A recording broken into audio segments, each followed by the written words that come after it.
Let's give you those couple seconds. There we go. We are live, and we're ready for another episode. All right, everybody. So, welcome everyone to another episode of Notes from the Aleph. An Aleph is a high point from which all things are visible, and from our vantage point, we'll be looking at tabletop role-playing games, their design, and the theory behind those designs. Around here, our motto is to be fair, build up, and have fun. I'm your host, Griffin, joined by our editor, Theta, our local designer, Norman Rafferty, and our good friend and GM, RedRabbit. When it comes to tabletop games, I have 15 years of experience running, playing, and frequently fixing programmatic rule sets at the table. My pronouns are he, him, and they, them. Rafferty, let's hear it. Oh, yeah. I'm Norman Rafferty. Yes, I come from a long line of... Actually, no, I don't. I used to work for print magazines, and then I started making books, and now I make video games and card games and stuff. I work mostly for sanguinegames.com. And Red?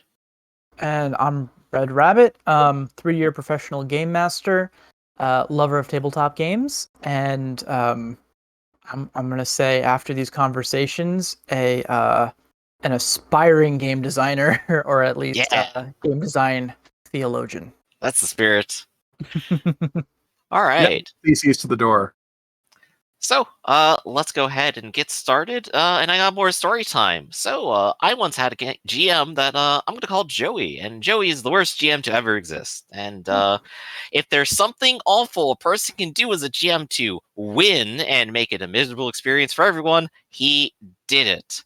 So, me and my local friends all had the misfortune of being introduced to the Battletech RPG system by him, and the game, as I've come to understand it, is loosely held together by duct tape to begin with, but he intended to run it as a one-shot scenario where we would all play some simple light mechs up against a couple super heavy giants that could literally squish us as an action. To top it off, he decided to throw in a custom mech of his own devising on our side, some sort of Black Knight type with a power axe and way too much speed, just to additionally show us up while we had to choose between doing nothing from a distance or closing distance and being destroyed. Now, while I know at least one of us would like to say mean things about Battletech, there's technically no rule saying you can't put your players up against impossible scenarios, or craft your own personal NPCs, or just make your players miserable for your own amusement. While none of that is written down as a rule, it's clear this is unacceptable behavior. Today, we're going to look at the ways we can design games to guide players and DMs towards constructive behaviors without needing to create a rule for everything, and what those sorts of behaviors are. How's that? Well, I want to flip around some of this and saying that, okay, it's a given that a GM will read the room and know what to do and what not. But one thing I really want to talk about is that is also true for the player. Mm-hmm. This is a big issue I have where, yes, you'll have killer DMs who will go ahead and do all that stuff for you. But to flip this around, there's nothing in Dungeons & Dragons that says I can't make an evil warlock who kills babies for power. In fact, according to the rules, just write that down. There's no warning paragraphs whatsoever on writing evil. In fact, if I pick half-orc, I'm automatically assumed to be evil. Sure, why not? So there's lots of things that show up in the game as stuff presented, not just for game masters, but also for players that would be inappropriate for many groups, or might just be inappropriate for your specific group. But now we're into one of the problems where the rulebook as enabler. When we sat down to play a fantasy game, say, hey, we're going to go ahead and play a game, and say, okay, I want to be Batman. You would turn to me, and first you would say, well, you can't be Batman. You could be someone who's like Batman. Consider playing a rogue. Bring your points here. So, no, Batman! Call me Bruce Wayne. Okay, then you could say, well, no, you can't do that because we're playing Dungeons & Dragons today, which is a fantasy game, not a science fiction superhero game. And then we would look at the book, go through and find something that would be more amenable, because the book is what we agreed on what we're doing today.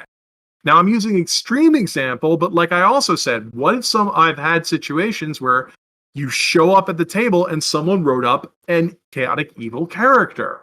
And you can tell them, no, you're not allowed to do that. But where did they come up with the idea to write the words chaotic evil next to each other. Oh, just look at the book right here. It says, I can be evil. It's one of my alignment choices. I can be a dick as much as I want.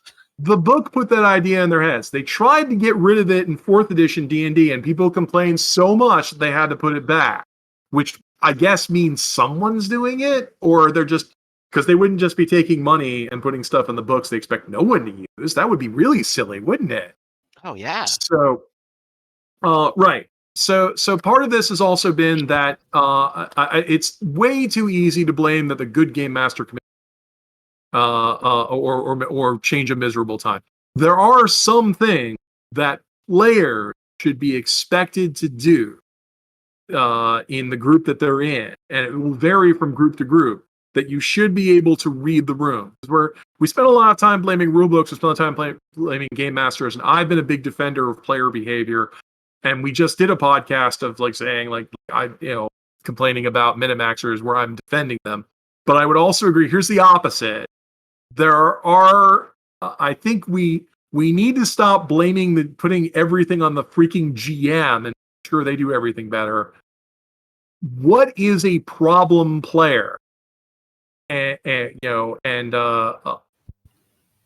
is a problem player? What are problems and what aren't problems for different groups, and what should we do about it? That's what I wanted to say. Right. And I think maybe the first and obvious point to go to is that, this is a game that people sit down to play together. There's sort of the implicit understanding that you are playing this together, you're going to be a group, you probably aren't going to antagonize each other and ruin each other's time, and you will work together to try to solve a problem. And that's kind of always that's what some people might call the social contract of the game, I suppose. And in practice, most people are kind of just down with that in general, but people will break that. Now, you guys are young.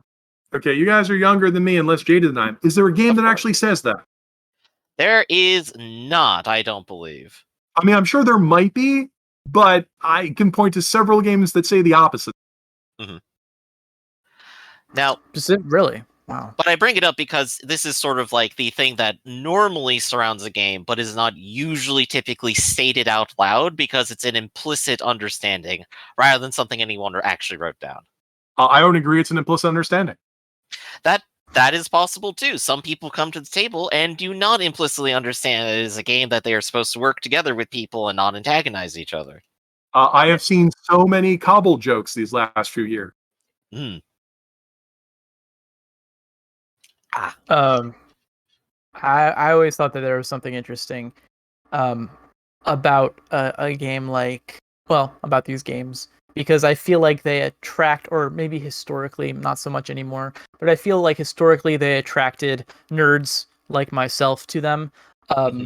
Historically speaking anyway, a group of individuals who were famously very bad at socializing and social interaction, and yet I feel like these games require more social intelligence than any other form of entertainment that exists today, as far as, well, at least in terms of published game encounters. So well, yes, since you're doing freeform. In fact, I'm glad you phrased it that way. The thing I've been talking about when I've been talking about the stream stuff, like the Dimension, and Harmon Quest and that kind of jazz, is those are actors. Yeah. So I'm not sure I would call what they have social intelligence, but they've been trained as actors. So they know how to take direction, how to be pleasant about it, how to build, how to improv. Yeah. They've had training and intelligence in how to behave in a situation when they're told to be someone they're not and presented with a situation. Not only how to pretend to be something else, but also how not to ruin it for everyone else. Yeah. Ham actors or actors with ego problems are the butts of jokes. Good actors know that we're supposed to be an ensemble and we're supposed to be, each of us gets our spotlight scenes. We need to make sure everyone is getting presentation, having a good time to make the whole better. And that's one thing I've been complaining about with those performative games is those people have been, like you just said, the tabletop game shows up, they throw out this, they tell the players, build whatever you want, then they have a how to game master chapter. We must go back to ancient Greece to understand. Which doesn't which often talks to the GMs like they already know what they're doing, and also like they have perfect, well-behaved players. But there's nothing in the book that tells the player don't be an asshole. Yep. And there are several things that tell them to be. Yeah. And I think Spotlight is maybe like a really good example here, actually, because, it's something like I try to be very conscious of, where I go, wait a second, I'm the one driving most of this action and taking most of the screen time. I'm being unfair to other players at the table. Yeah. They need time to actually play the game and enjoy, unless they happen to be the type that just enjoys watching people, which, happens, but I will try to cede ground to other people. But there's nothing in any book that says when you're just chatting with people to cede time to others or give them a chance to do something. The only time that's formalized is when initiative happens and you get a turn, you get this many actions, and then you get a turn and get this many actions. Yeah, because that's something I want to squeeze in real quick. When we started making at Sanguine, we started making Power by the Apocalypse games. I was asking other people who played these kinds of games, how do you deal like Power by the Apocalypse doesn't have an initiative scheme. Anyone who shouts out gets a turn. And many of the examples of play, there's one example of play in the Apocalypse World core book where one player uses their sexual dominance to make another player character do what they want, and they take 3 die rolls in a row before the other person's even allowed to respond. This was very healthy environment. This is presented as an example of play, that someone would just run up to you, shout 3 rolls, and just do them. I'm not saying people can't do that, but that's why I said just because you can doesn't mean you should. I'm sitting here thinking, like, if the other person was new to gaming or sort of uncomfortable, or you were a friend of a friend, a stranger, that might be extremely uncomfortable to somebody to have someone run up to you, shout a bunch of rules at you, and say, "Now you have to do what I say." And there's no discussion that this might be, this is presented as something that's supposed to happen, that other people can run up to you, shout rules at you, and then make your character do their bidding. And I mean, maybe that's appropriate for some groups, but that was just a big yikes from us. And only in recent years have these games been examining that kind of yikes behavior of, we should be cognizant of other people's boundaries.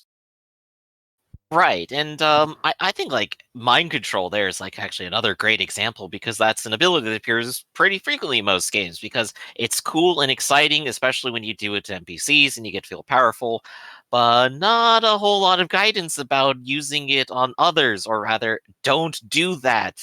Yeah. Because it's a bad idea, or maybe even as a GM using it on your players because they'll have no fun at all. And I think it's only recently the 5th edition Dungeons and Dragons came around and said when they stop being friendly from charm person, they dislike you for that. Yeah, mind control is serious business, and in a world where it exists, people take it very seriously. Right, so when you have like these powers that definitely cross social boundaries, and then no guidance at all, of course you're setting yourself up for a creep fest. I'm just talking about the persuasion ability when we make a roll. This isn't mind control stuff. Yeah. But it's okay. Like this is a question I want to put out here, because I have gotten pushback on this, as in people have told me I'm absolutely wrong. When players make their character, do their characters have any obligation to be designed to want to hang out with the other members of the party? The classic never split the party. Okay, well, I'll say this. Go for it. I'm gonna say that yes, because I do think that there is.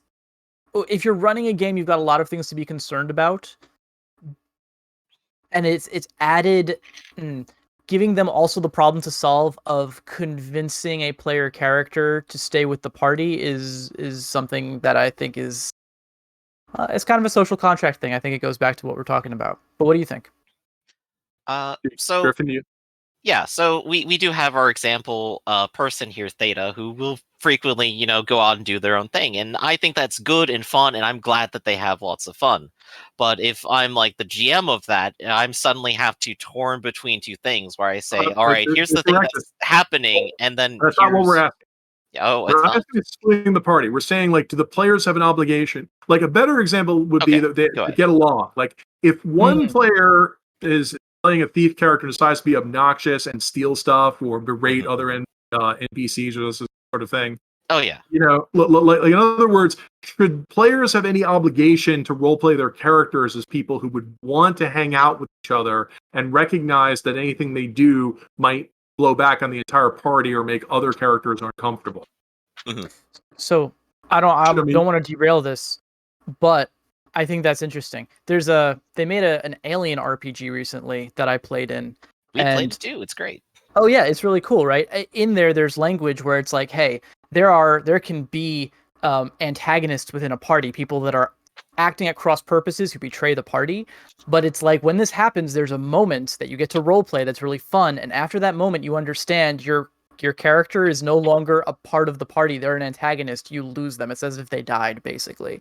So I think that's interesting. That's kind of how I would approach it. Like, Yeah, in it is a terms question of on who the focus is on. Is it going to be on the person that everyone's not getting along with, or is it going to be on the majority of players? Yeah, Right. because Yeah. but the game is but once again, this gets back into like really talking about social contract. The game's upfront about that. The game tells you expect betrayal. Like Yeah, for yeah, example, the big example of this is the paranoia role playing. Paranoia role playing game says you are all going to betray each other. Yeah. But the huge issue I have with this is like, for example, in a typical Dungeons and Dragons scenario, the Tyrant Queen, we're supposed to be a bunch of random wandering adventurers, and then we're a band of people who then get involved in a series of events. In a real fantasy world, okay, you wouldn't be obligated to hang out with a bunch of people you didn't get along with. Yeah. Like you could just wander away. I'm That's always jealous of MMOs because if I don't like the people I partied up with in MMO, I can leave and go join a different party Yeah. or freaking solo. I mean, that's then the no one important tells me distinction, though, right? Because these are games you can't. I mean, you can't play by yourself. I'm sure you could, but generally speaking, the conceit is you're not playing by yourself. I agree that I think you should be able to present a party dynamic where the characters in a party don't get along or even act at cross purposes some of the time. But the players need to. Like, that's where I draw the line personally when I'm running games with strangers. I say, like, your characters don't have to like each other, but the players have to respect one another. And if at any point someone starts feeling like it's getting personal, then we have to sit down and just stop and talk about it. Well, I would agree with you there, but what I'm also getting at is if the group didn't have a reason to be a group, they wouldn't be a group. Yeah, If they you need had that. someone in your group that you thought was a liability, you Yeah. would ditch them. Yeah. Exactly. And so players can't show up with any character they want because you might have somebody who's a good friend and you would hang out with, but they show up and they saw these jokes that they saw on the internet about, you know, Cobbled being chaotic or something else they saw, you know, or Acquisitions Incorporated, which has some dubious stuff in it, you know, and they saw that's what role playing is. So they And then showed they up and emulate built, for lack of a better word, a griefer character. And then when they're in the game, they're doing stuff like murdering shopkeeps or getting foul against the laws or setting off traps on purpose because they want to see what happens. And they're not reading the room correctly to understand that what they're doing, their behavior, is not what the rest of the party might want. And this, once again, could be you like this guy, you like seeing movies with them, you like hanging out with them. But the way they play in the game is they're putting the other party at risk or making the party use up resources or annoying people who wanted to use stuff for other things or derailing the plot in a way no one else wants. They're doing antisocial type things in the party. But everyone lets them come along because they like this person in reality. And the thing I'm disputing here, that people are allowed to make and play any character they want. Ah. Right, We'll because disagree. because there are constraints. You are painting within a frame, and that frame is usually constructed first by the game and then by the people who are sitting around playing with you. Like D&D, like in the early days of like D&D and the computer game wizardry and stuff, they would say good characters and evil characters aren't allowed to hang out together. So when you made a choice of good, neutral, or evil, your party was either going to be a bunch of neutral and evil people or a bunch of good and neutral people. Now alignment serves no purpose at all, and people do whatever the hell they want. So you can't even use that as a guideline. it's like, we can have paladins mixing with assassins, and so there's no compass at all. Right, and I think maybe that is a little bit of maybe the designers trying to go back to reinforcing their statement of you can be anything by removing said restrictions, but then they lose kind of that framing of everything, right? I mean, there are some people who makes like I think we all agree that things like the X card, which is people can object to stuff that makes them mad or makes them upset, not mad but upset, and outside their comfort zone, that stuff like that should be discussed. I mean, once again, I remember Red pointed out that Ironclaw is one of the few games that says, okay, after the game session, let's talk about what happened a little bit in case something happened that people didn't like it. Because apparently we put that in the game because we noticed other games don't do that. Yeah. So other games, if you have a player who's doing something obnoxious and is pissing off other people, we just don't talk about it. Yeah. And frequently, like in the past, I found like the way that happens when people don't have a point to talk about it is that in the middle of the session, they will start an argument over it, and then the entire thing breaks down because they got upset at something and had no other way to address it because as soon as the game is done, everyone's gone. Yeah, by the time it comes up, it's a problem because it can't be quiet anymore. But when you actually bring that up, once again, I'm dipping into my personal social contract. Literally a thing that I will show people when I'm setting up games with people I haven't played before. And on that, communication is a big part of it. And that's why it stood out to me in Ironclaw that there's many reasons to do a debrief in a game apart from just this issue. I think it's actually a great way for the person who's running the game to get an idea of exactly how it hit and what it is that stuck out to people. Because sometimes what's a problem for you went right over my head, didn't even see it at the table.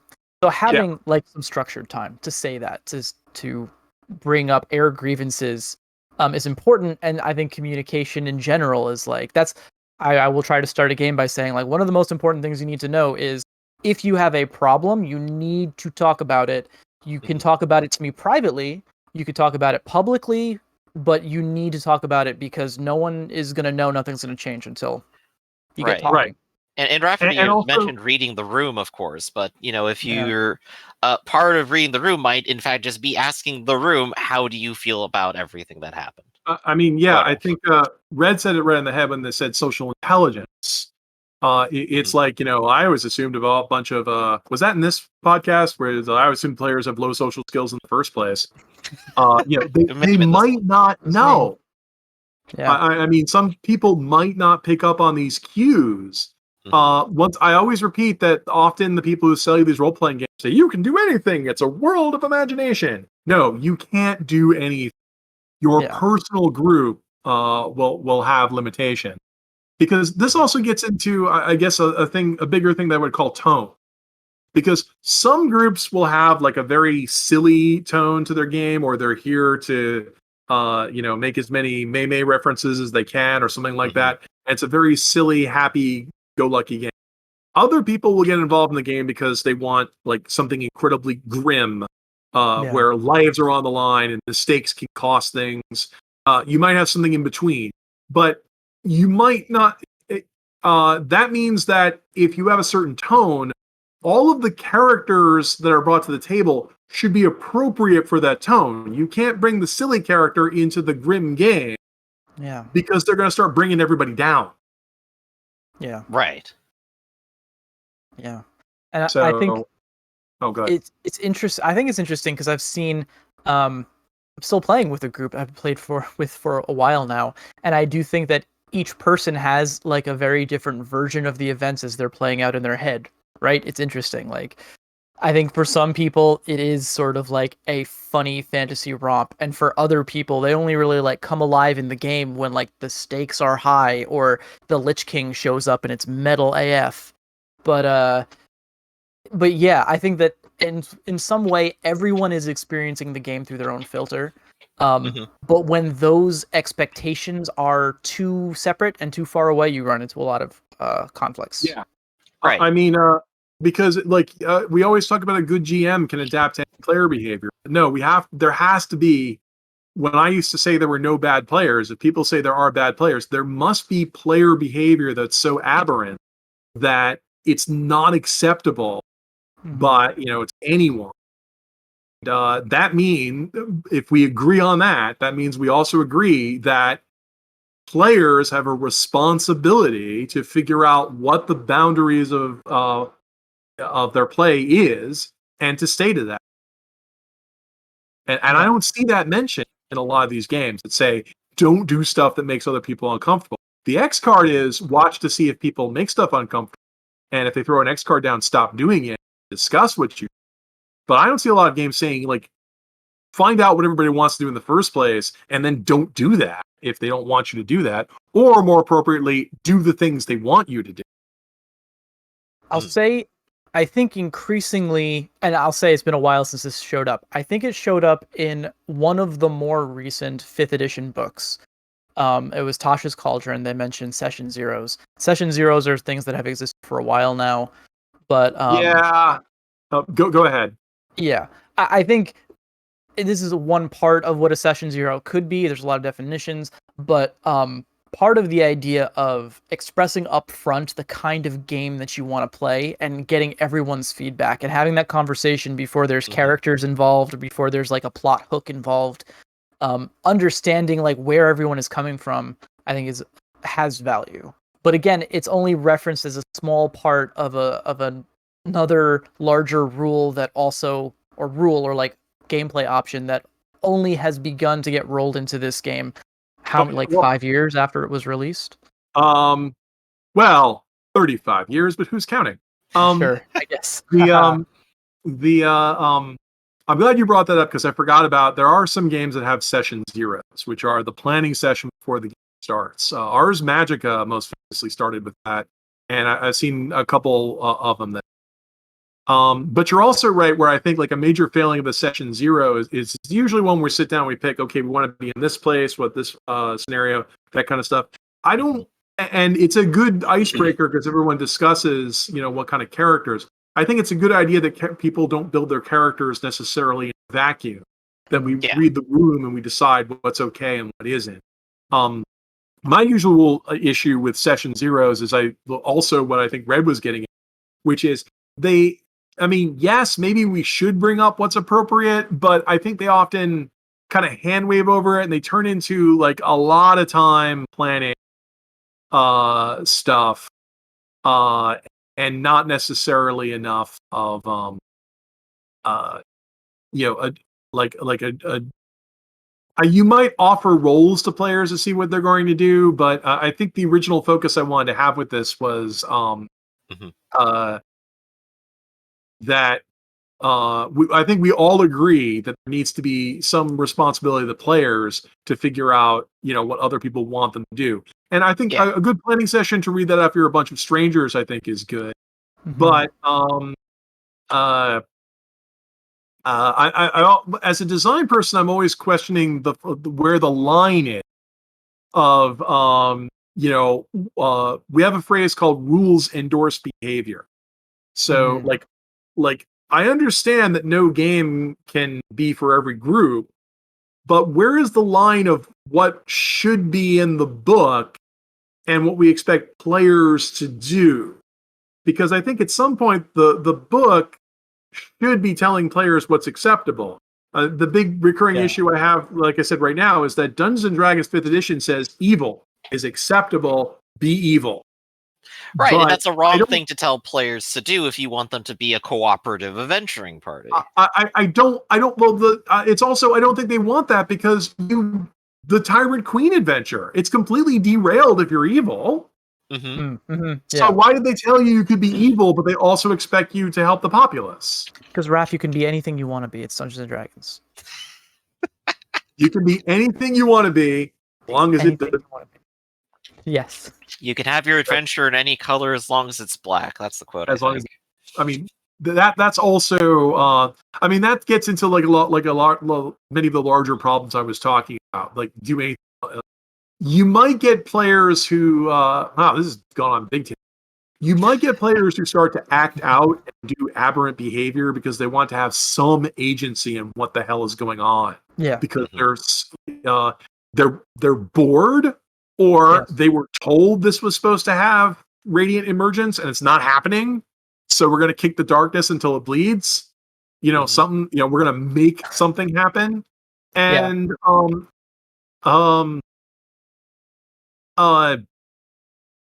And I think we acknowledge that there's bad players for that. So I guess another thing. So I guess we agree that players should have some sort of baseline behavior. What can we do to help that? So that is a really good question. I think that is the question. But before we answer that question, I just want to say that I agree. Like the current murder hobo philosophy for people who think murder hoboing is bad is this idea that, like, yes, players are not being engaged as much. Like I've done a lot of studying and reading various articles that try to address this. I think it makes a lot of sense. And even knowing that, though, I did do it one time since reading all of this stuff. And I think that, I think players acting out in character, at least in my experience, has a lot to do with them not engaging with the game the way maybe they're supposed to, maybe they're intended to, right? Or just finding, just like you said, what do you say? Kicking the darkness. Just till it bleeds daylight. Till it bleeds daylight. That's pretty good. I'm an edgelord, so I say. Actually, I think I should turn this back to a little bit. We were talking about like tryhards and minimax previous game, and the problem is you can't necessarily define what that is because one person's tryhard is another person wants to succeed at the game. Yeah, and so if a player is like, I've often met where a group will get upset with a player because he's got too much combat power. This too much combat power makes the rest of us upset. I mean, somehow it like scares them or something like that. I can't believe someone came to Dungeons and Dragons and expected to kill. It makes players nervous. Or that they've sort of nerfed the threats and aren't getting into the challenge. And so on the one earlier in the last stream, I argued that play isn't aberrant, but now we could argue like, okay, if the player has built a character that's making other people nervous or uncomfortable, what can we do, either play wise or design wise, to discourage players, to encourage players to get along with other players, to get everybody to work together. What do you think, Griff? I feel like I'm talking a lot. I've got an idea, but what do you think? Well, I mean, it is a difficult question. How do you force people to get to work together? And I swear, if I had to answer that question, I would probably be out on the streets right now. All right. If you had an answer to that question, you could rule the world. Oh yeah, or at least go find like a third friend or something. Yeah. But it is difficult because it requires a lot of the players wanting to do that, and they probably need to have the priming to form the thought that they will want to do that. But if you go ahead and start off a game saying like, well, the GM's in control of everything, he decides everything, and if you don't do what he says, you're wrong, then the player feels like they have no agency in deciding that. So, and you especially want to avoid PC versus GM, which is still lingering out there. Of our job is to defeat the game, right? But like the entire point of like these games is that they're cooperative storytelling, but everything is framed as being around just the person who's running the game or doing the most of the work, and not at the players who are there and that they have that responsibility. So I think maybe just the reframing of RPGs in general probably would be like a good first step to go for, so at least people think in that direction rather than taking it entirely off of themselves. Yeah. I know that Raph is a little lukewarm about Dungeon World, and maybe it's just top of mind because it's like the most recent book that I've been reading. You're just so excited lately. about it. I know the feeling. I know. That's why we have different panelists. We have a different game. Yeah. So, but I'll tell you, and I don't think it's flawless, but it does do a couple things that jumped out at me when I was reading it and running it that I thought was very interesting. As much as it is simplified and abstracted, it is, I think, it presents more clear boundaries to players at the start of the game. and in some ways, in an attempt to simplify and streamline play and making characters and stuff. But there's also things that are built in that I guess you could look at as taking power away from the players, but I think they also help build expectations in interesting ways. Oh, I right? would completely agree. Yeah, I think the and this is kind of like I saw this Fiasco is another game that starts out this where when you make your character, one aspect of that is their relationship to the other characters at the table. You're not building a character in vacuum. Fiasco, we're supposed to like get into. So Yeah. I think there are actually a couple of systems where when you're building your characters as a group, you kind of forge those relationships in general. Yeah. I'm trying to remember which systems did that because they're not immediately coming to my head, but I know Well- there are a few out there that do say, hey, look at this person and say one thing where you're related to them. Yeah. Oh, yeah. And no, there's a game like have a personal connection. Isn't Dungeon World one of those where you're supposed to have a personal connection? It You is. start with at least one connection to another party member. Yeah, and well, what I like about it too is that it's not a passive thing. It's not like oh, you guys have to tie your backstories together. It's active in the sense that you're creating a dynamic that is like a question without an answer. It's like, oh, I think that this person might be has a magical item. That's not a good example. I think this person has potential. I'm a wizard, and this person showed up in one of my magical divinations or something like that. So I think there's something special about them, right? They're like goals in Ironclaw, similar in that at the end of the session, you say, hey, have we explored this bond? And if you did, you get experience for that, and then you pick a new bond with that player, right? And then the number of bonds you have with another character is a stat. You will add that to dice rolls when you're assisting or trying to interfere with something they're doing. So that's interesting. Technically encourages it. The bonds first showed up in the Apocalypse world. Yeah, it's the idea that you pick another player or whatever, and then you write down your relationship with them, and then when you do things to help them, you get a bonus. Yeah, and it can be antagonistic too, but I think it does get people thinking about their role in the party. I'm kind of down on it is when it's unfortunately it's from Apocalypse World, so it can also be antagonistic. But at the same time, antagonistic characters are part of storytelling, but we just talked about like having the evil character. It's hard to have a good Vegeta at the table. And it's also like if you expect that and you know that's coming, that's fine. Yeah. Yes.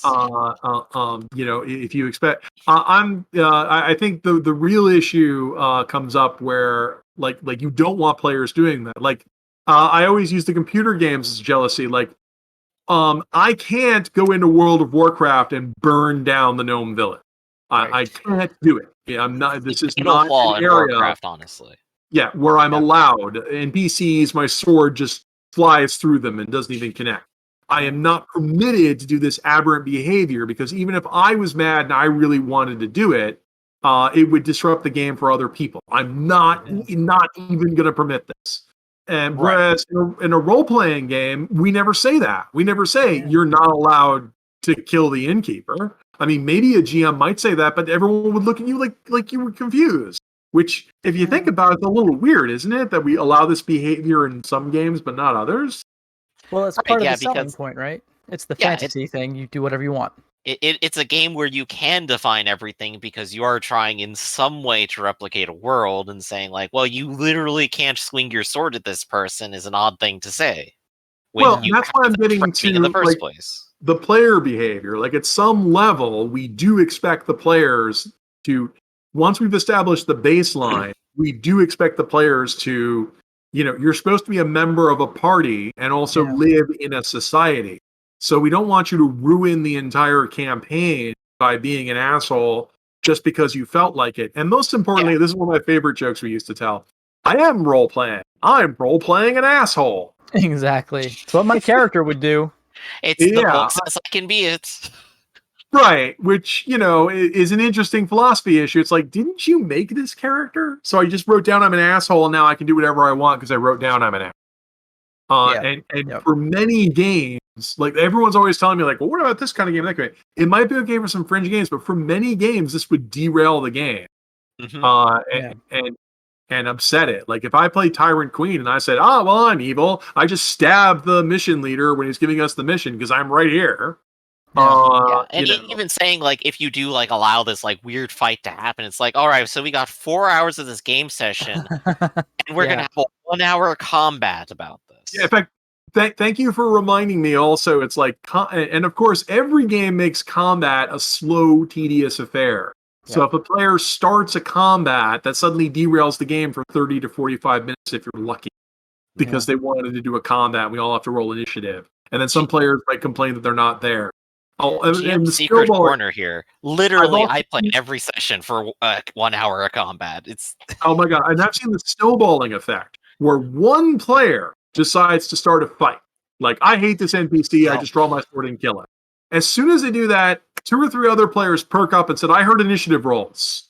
Oh yeah, I'm in. They want to fight. That's what they're here for. We call that ringing the bell. I'm in, and I always side with this player. Suddenly a huge bloodbath breaks out, and you're sitting there as the game master thinking, okay, I was trying to tell this nice story of plot and intrigue and social politicals, and now my players have committed basically an unwarranted genocide. Yeah.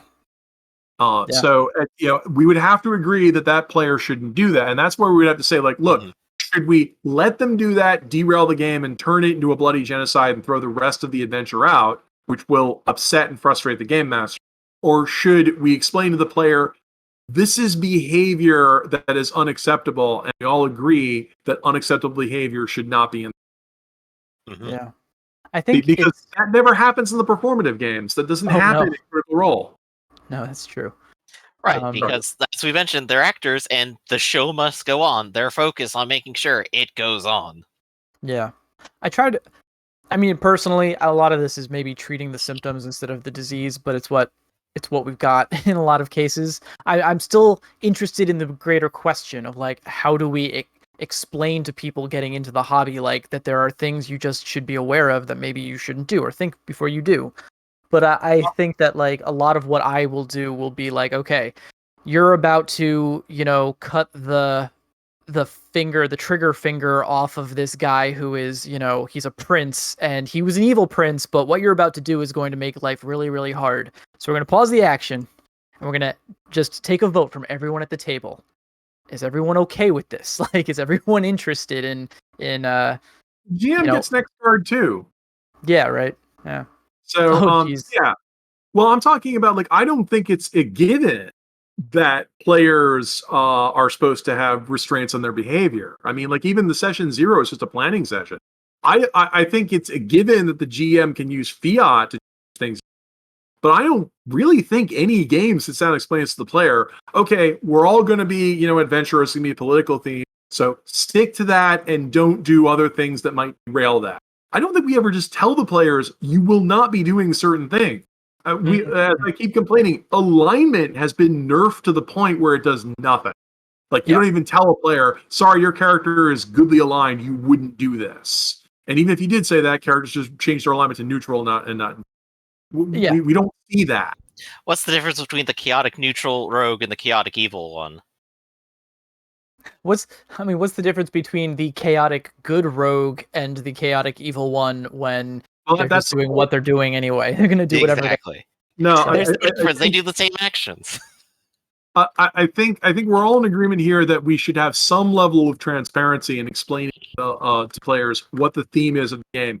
And like I said, I've come to bury the idea that the games have never been about you can do. We already discussed tryhardism, where even if you can make your character into a minimaxed monster, with really extremely high numbers, that will make some of the other players upset, reduce their enjoyment. Having a character that has numbers like that makes people upset. Is this the hill you want to die on? You would probably reduce those numbers. So we're agreeing that behavior might not be acceptable for your group. I think we should just be upfront to players and say, don't do things that will. You can change the story and we can have radiant stories, but don't do things that are disrupt play to the point where we would have to eject. Yeah. Do you think it's as simple as just saying, like, if your character does something that the other characters in the party would not tolerate, they're going to exit the story. You're going to have to roll a new character because I'm not running this game and a separate game for you.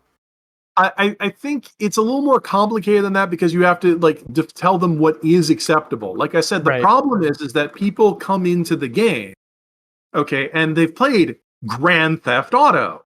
Mm. Grand Theft, which is massively multiplayer. So when they come into the game and you say, "Oh, a murder hobo," like Grand Theft Auto, all right, let's shoot some cops. Mhm. It's like you haven't necessarily made it clear that's not what happens. I The mean, funny thing is, even Grand Theft Auto has the problem trying to get people to be interested in its semi-gritty, dramatic storytelling, and literally made 3 different characters to try to separate out that from the crazy guy who literally goes around on murder hobo rampages. they had to put a guy in that and give them multiple Yeah, they characters. had to put a guy Another- in that role to represent what players want to do the most, and then put the dramatic stuff on the side. I mean, Yeah. yeah. I mean, I think that I think the game, if the GM doesn't define it, I also think the game needs to define it because, like, for example, in Dungeons and Dragons, you are in a party. The default situation is Dragons, you're in a party. You're not in a vampire clan that is joined together with other clans and behaves well with other people because you all have a tent Cold War going on. That's what vampires say. Yeah. D&D Yeah. says you are all adventurers together in a party. That means that the very baseline, very game itself should have text in it that says you will be in a party and you will be expected to get along. At least Dungeon World does that. Yeah. Right, So- at least one line like that would be very good. Yeah, we have to explain to players, Red talked about social intelligence. I think what we need to do is we need to take the stuff that these actors have in, on Critical Role and stuff like that, and start looking at what training did they give the actors, and then put notes on that in the game. Here's the director. You all get along. You have some freedom, but not a lot of freedom. Try to have fun with it. Right. You evoked Vampire, and it reminded me that Vampire has their own, maybe not solution, but approach. At least the 5th edition one, where you have your Chronicle tenants, right? Which is basically a loosely defined set of don'ts that the characters within their coterie, their party, adhere to, which I think is kind of brilliant. Yeah, no, I need to look this up. That sounds great. Yeah, so they don't have that in Requiem 2nd edition because it came out first, but if they've started adding that and they'll do that as they move forward, that's great, because I think that's probably one of the problems with Vampire, because when you have 4 people who want to do their own thing, they're technically in that coterie, but theoretically they go off and do their own thing. Did I do the joke about not curing AIDS yet? Oh yeah. No, not yet. Do it to us. Yeah, so in the 2003 edition of World of Darkness, they had this little sidebar that says, "Don't let your players cure AIDS." Mm-hmm. It's like, what? And then, speaking of behavior that's appropriate, like, don't let them cure AIDS. That would disrupt the campaign too much. It's like that sort of came out of nowhere. Yeah. So I'm glad to see that they've refined it a little bit because I'm sure they put that in there because there's some obnoxious player showed up and said, "I have Academics 5 and Craft 5. I want to make the HIV cure right now." Dude, let's do the adventure about the vampire that wants to cure AIDS. That'll be great. 10, 20 sessions, you think? Right. But I mean, it was a weird, I can understand that might disrupt a lot of people's campaigns, but it was a weird thing to put in there of that's the only boundary advice they're giving us. So I'm glad they've gone, I need to look up what this new Chronicle Tenants is. Because check out Chronicle Tenants. Reed Richards has to be useless. They might not. Let me see if I can't describe them a little bit, because I think they're very interesting in Vampire specifically, because ostensibly it is a game where you are playing monsters. So right away, it's that thing of we are drinking people's bloods. We're very literal parasites. So we're already kind of evil, but where are those lines? And you come up with this list of rules together. And those lines also are not they have mechanical repercussions. So it's the kind of thing where it's you're not out of the game if your character breaks these rules, but it does mean your character loses their humanity, and there's a whole system associated with that too. But through having these conversations, you're kind of telling your party what do we do? What don't we do? What is too evil for our evil party to consider? See, you hit the nail right on the head there where you had humanity. Because if you start doing things in Vampire that are considered too evil, you lose humanity points. Humanity points have the ultimate penalty, which is you get killed or removed from play. Yeah, Right. If you go down too low, you're not a character anymore. You're insane. And one thing that's always troubled me about a lot of these games is how abstract they are. I mean, to bring up Grand Theft Auto again, Grand Theft Auto has such contempt for the player for understanding that obvious crime will get them in trouble. They put in the star system. So they're telling you right there on the screen, you are in trouble. And this trouble will bring more down upon you. And I always wondered why we didn't do that more often in role-playing. Because in role-playing games, we just assume that players understand that they're in trouble. We just assume they somehow get this. Whereas, like, obviously, Grand Theft Auto doesn't think people do. Yeah. So, because that's why in the Cyberpunk game we made in Bleeding Edge, we wanted people to commit crime, but we didn't want them to be too obvious about it because what we call the Shadowrun problem, where you're just blowing up places with bazookas. So we added the profile system, which is basically a star system, and it's right there on your sheet where you can see it. Yeah. And I think when you look at like the way most RPGs handle it, it's like as soon as one player gets into trouble, all of them start that fight and genocide the whole town. It's like it's not just one guard like takes you to the drunk tank for an hour, God forbid. It is now you are fugitives of the entire state. There's no escalation. Speaking of exceptionalism, I have seen some players, like once again to use Grand Theft Auto as an example of this, you don't die or go to prison in Grand Theft Auto. If the police put enough if the police put enough bullets in your body, then you collapse and you wake up in the hospital with half your cash, I think.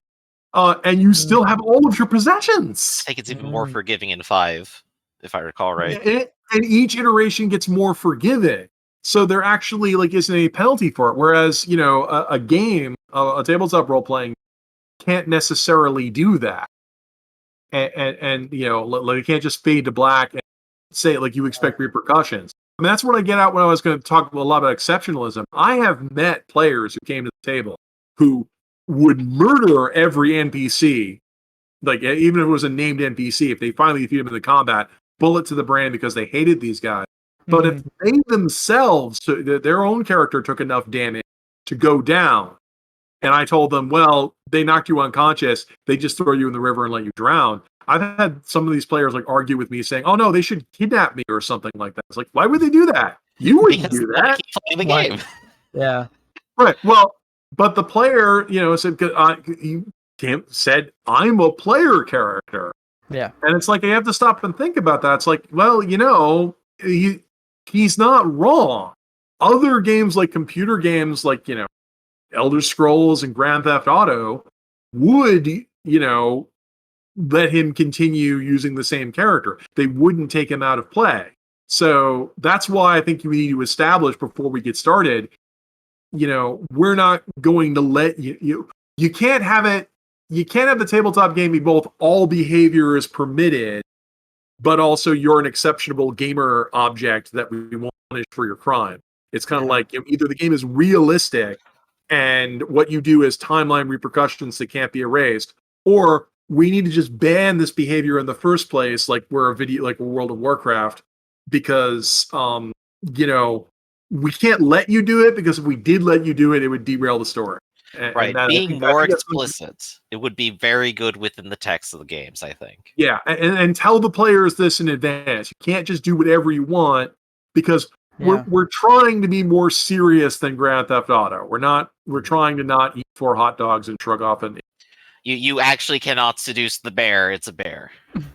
I do think it needs to be explicit. It needs to be above the table. I think there is a pitfall trap DC 18 there where when your murder hobos kill a guy and then you send soldiers after them or you throw them in jail and they feel like, oh great, we're being punished because we didn't want to, because the GM is now trying to railroad us, right? Ideally, in a perfect world, you could create this beautiful simulation reality where just their actions carry realistic consequences. But unfortunately, I think that would go over a lot of people's heads too. Like in the Grand Theft Auto example, where it's just no, you need to be upfront. You need to tell them hey, listen, I think I'm tracking how bad this gets. I guess the summary coming with this is: did we ever tell them that? Because people are saying, "Well, isn't it obvious?" It's like, no, people play Grand Theft. This wouldn't be obvious to a gamer if they came to the table after watching all the silliness and Acquisitions Incorporated, or after watching a playthrough of Grand Theft Auto. This is a game. Why would they think this would be any different? So we would have to establish that. So I think we're just all in agreement here that we do need to establish player boundaries. And like I said, there's a bug I have in my butt. Just because a player can do something doesn't mean they should. Player behavior, players should, restrict their own actions and try work within the framework. Yeah. I think it's interesting because we completely dodged talking about GM responsibility here, but I also think there's been so much that has been said about that already. Yeah, I mean, we could talk. I think we should talk about GM responsibility. We all agree that GMs shouldn't be killer GMs, but that's what I want to talk about is like players. Like it's always. I'm sick and tired of blaming the GM because the GM already has a lot of hard work to do, and the GM is supposed to be good and responsible, but then has to be to a bunch of amoral murder babies. It's kind of like if we accepted the GM, and I've also seen people asking about like GM-less games where people say, well, why don't we?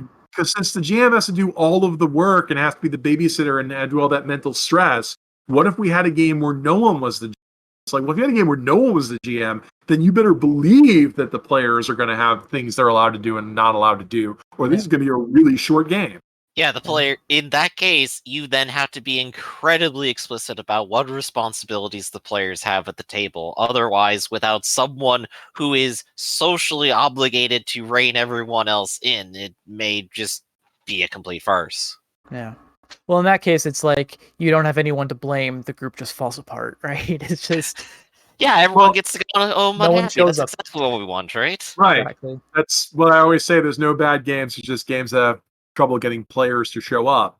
And also we've also agreed that since a lot of this might be social intelligence cues that people might not pick up if they read the room, we need to be open and communicate about them because it can easily happen that everyone came to the table with different expectations. I've seen it where the one player who did all the aberrant behavior that derailed the game and escalated the violence and got into bigger fights, the other players resent that player keeps getting into fights and derailing all of their time. That one player, is confused because they're playing the game as the way they understand it's supposed to be played. So they understand where they're being singled out and punished. The game master gets tired of this because, like, what they want to run it all. Everyone walks away and everyone is blaming everyone else for why it was upset without just establishing that base. And that's what I worry about. That you don't see that in discussion. When those people walk away and go to subtweet about this, they'll all say a different story without addressing the thing in the room, which was we never established the baseline of what we never just said PCs are not allowed to do this or we will reject them. Yeah. I'm picturing like an In the Bamboo Grove Rashomon style like short story of a game falling apart from the perspective of all the different, here's the barbarian's take, here's the rogue's take. Remember I rolled for initiative. Exactly. That would be fun. Everyone's the hero of their own story. So that's also why I say, there's no bad players because no player admits to being bad. I admit it, I'm terrible.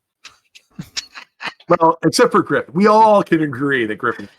Exactly. I'm the reason your games fall apart. Blame me. It was me all along. We need to retitle this podcast. Griffin's the worst. There you go. All right. So any concluding statements here, do you think?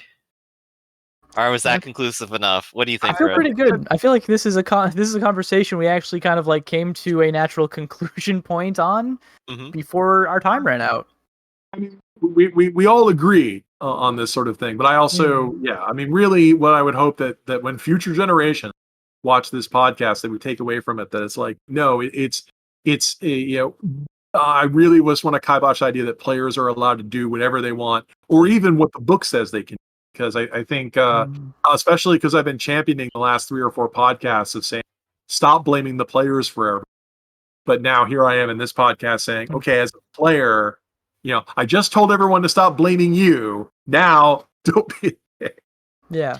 When people are watching this in the far future at their future schools and their hover desk, just take the words of wisdom from Rafferty. Blame everybody. Blame everybody. I will add that it's, I think, at the end of the day, personal responsibility.